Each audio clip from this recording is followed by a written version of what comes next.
Sorry, hopefully I don't look quite so shiny. I'm, you know, wholly in the new now.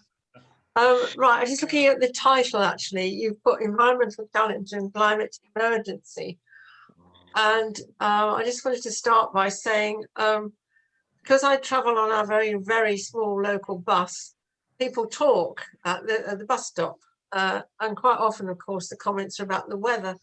And the general conversation quite often goes, you know, oh, this weather, it's all topsy-turvy, you know, it's not right anymore. And then there's somebody will respond, well, yes, it's climate change. But the conversation never goes any further. And it's as though, well, we either accept it or, and, you know, or we put up with it, or it might be better next year. And there's never really any concern that it's going to get worse. And that people actually ought to be taking some responsibility. And following on from that, it's really has to be stressed how much it is the church's responsibility to be doing something. Hence Climate Sunday. But Climate Sunday, I mean, it's not something we've done every year or at all. It's just the first year this has actually happened, and it's a national initiative. And it's come about because of COP26 in November. And that is really the last chance we've got of really getting anywhere. And this cannot be stressed strongly enough, really, what we've got to achieve by 2030.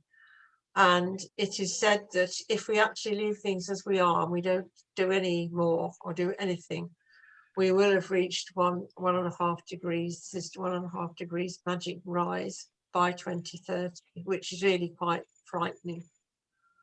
And so at COP26, things have really got to happen and real commitments have got to be made and pressure has got to be put on these leaders. Hence the church wants to put pressure on these leaders. And of course, we will have church representation there. And in order for the church leaders to have support, really, I think they want to know they've got support from all the churches.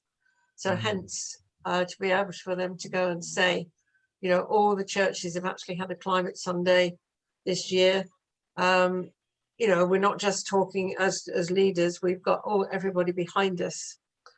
So Climate Sunday, and it was launched sort of last August, roughly, asking every church to have a Climate Sunday service between now and the end of August is now.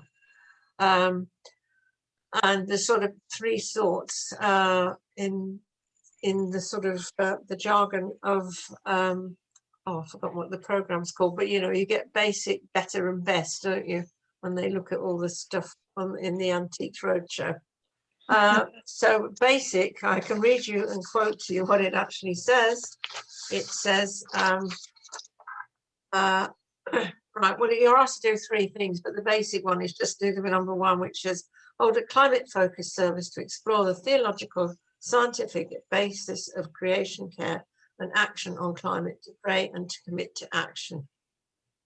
But even more basic, and that is actually just having a service which actually values creation in a slightly different way to harvest, looking at the rounder things, the aspects that we get from the climate other than just our food, and how the interrelationship of it, singing things like, you know, all things bright and beautiful. But in those words, there are committing to some sort of action. So the next one actually in this committing says, make a commitment as a local church community to taking long-term action to reduce our own greenhouse gas emissions. So that is really taking quite some positive action. And those are the sort of things like looking at your insulation in your church, doing things with your heating system, the bigger issues, but not necessarily totally that. It's having an awareness that it doesn't all relate to buildings. What we actually do as people does count. And again, it's not just the government, it's what we can do as individuals as well.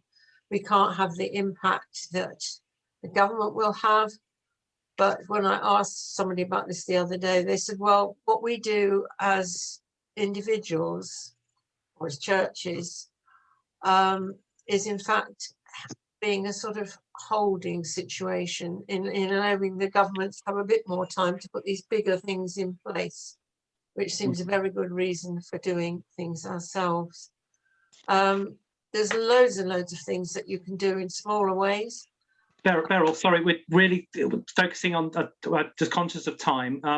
So can you just quickly, Climate Sunday, can you say when it has to be done by? So we need to each by the end of before the beginning of September, before the 4th of September. Before the 4th of September. And yeah, that's and please, can you actually register on, there's a Climate Sunday website, which is just very easily accessible.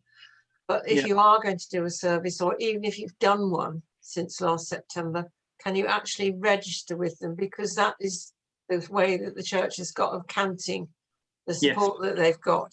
So that's really important thing to do. Yeah. And then if people Google, there are obviously lots of resources for this.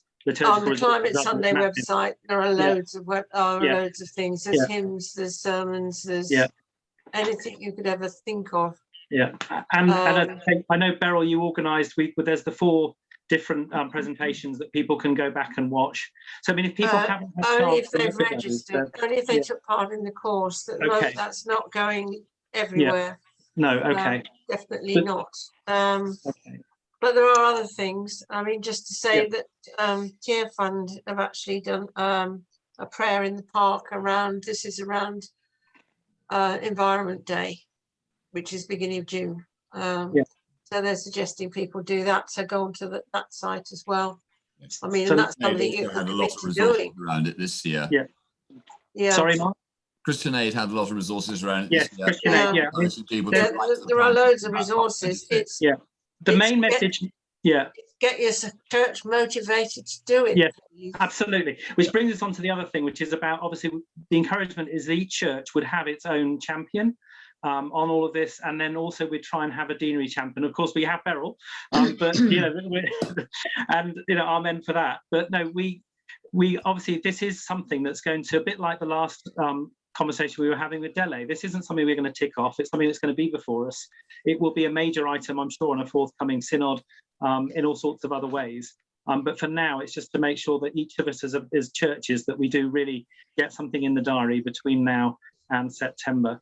On this, I just want to say one other thing. So can I say, Beryl, thank you. If people want more information, they're not sure where to look or where to go, then please, I'm sure, Beryl, you wouldn't mind people contacting you. Is that okay?